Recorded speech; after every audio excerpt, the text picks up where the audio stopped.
Can't believe 2012 was 10 years ago, back when the world was much happier than it is now. Hey guys! That's just a temporary intro. I haven't done a new LFZ intro yet. As a college student, I don't currently have as much time to devote to my YouTube channel as I did in the past. Sorry, you're gonna have to wait on that. It's been a while since I've had a talking Speedpaint. I think the last one I did was the Deku video. Speaking of which, I've been watching so much My Hero lately, I bought a lot of merch of the show, and I think it's one of my new favorite anime. But anyways, here's the main point of this video. So last October was the 10th anniversary of Skylanders Spyro's Adventure, a game very dear to my heart, and as some of you may remember, I drew a lot of fan art to celebrate it because this game series meant so much to me growing up. It was one of my biggest inspirations to start drawing when I was a kid. I spent a lot of money collecting those figures, probably a grand total of at least 1,000. And I believe Skylanders was probably one of the first fandoms I was ever a part of. However, it's been many years, so I can't really remember off the top of my head. As y'all saw last year, I drew 11 Skylanders out of the original 32 over the course of the year. In order, those Skylanders were Voodoo, Igniter, Chop Chop, Whamshell, Boomer, Zook, Lightning Rod, Dynarang, Spyro, Trigger Happy, and Gilgrunt. Toys for Bob actually reposted the Trigger Happy one, and that is by far my biggest achievement in life. After finishing Gilgrunt, I decided I would stop drawing Skylanders, at least for a while, so I could draw art of other fandoms that I'm in and work on my Eventia series for a little bit. Well, you know, I figured that I should resume drawing Skylanders in a giant way by drawing the leader of the Giants himself, Treerex. Around the time I'm uploading this video, it'll be the 10th anniversary since the reveal of the second game in the series. Now, what I'm going to talk about in this video is a little account and reminisce of my experience with Skylanders Giants and hunting down all the characters, because this is where my obsession with that series really started. I had owned Spyro's Adventure prior to playing Giants, but I'm going to be honest, I was pretty casual during those times. Like, I pretty much just got one per element for the most part, and a few others I found cool, and that was it. I know, that's kinda hard to believe. I, who has over 100 figures, has drawn at least 12 Skylanders, and has played all 6 of the mainline games, was a casual at the beginning. Yeah, I'm surprised at that too myself. So for Christmas 2012, I was 9 years old and in 4th grade. I had asked for a 3DS, and after seeing a lot of my classmates trading their Skylanders, including the then at the time brand new Giants, back and forth, I had saw that the giant characters like Treerex and Bouncer were really cool. I got to handle one, and I liked handling it much more than a regular Skylander toy. So I figured I would also ask for the 3DS Giants starter pack, so I could also have the Red Punch Pop Fizz and kind of flex for street cred. Now, I had already owned the first game for the Wii and about 10 Skylanders.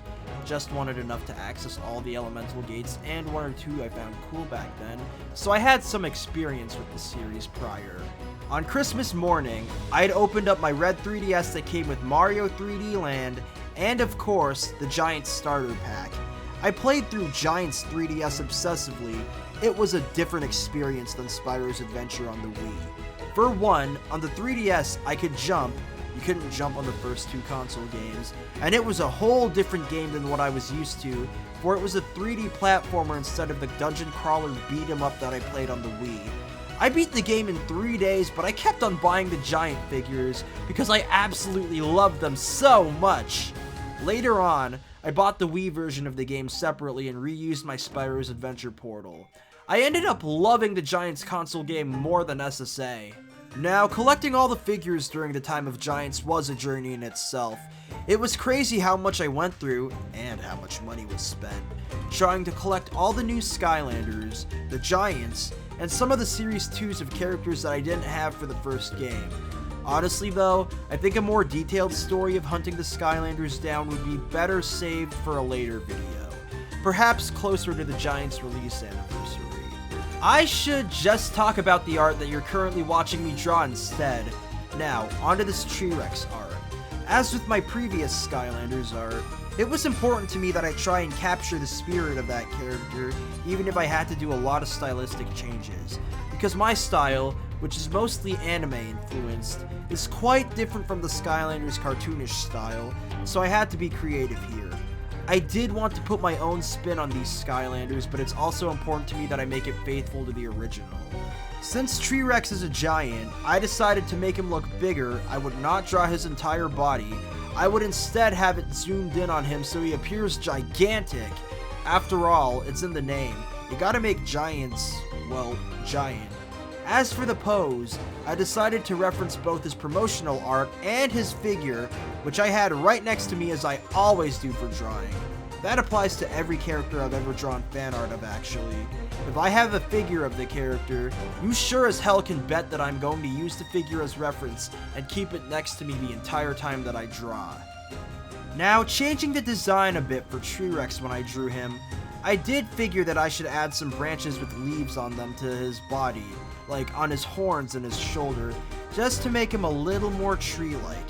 As for the face, I actually decided to take some inspiration from the Titans on Attack on Titan, more specifically the Colossal Titan, and I even decided to give him the Titan shifter marks around the eyes, or I at least tried to. Maybe all the giants I do should be inspired off AOT. Nah, some of them would be horrifying if that were the case. If I did Ninjini, for example, with an AOT reference, yeah, that's not something I would want to see myself. I did the eyes as blue-green to kinda represent both colors for Treerex. While in the final version of the game he has blue eyes, in some of the early gameplay footage and screenshots we had seen from right around the time Giants was revealed, he actually had green eyes instead. I'm guessing it must have been a change made pretty early on, for a lot of the alpha builds that were leaked have the blue-eyed Treerex in them. And with all that talk of Treerex out of the way, here he is in all his lumbering gigantic glory. Be afraid of the bark, as he would say. That's it for this video, guys. If you want to see more cool speed paints and art in the future, subscribe! I also make an animated series called Eventia, so check that out as well. But until then, I'll see y'all next time!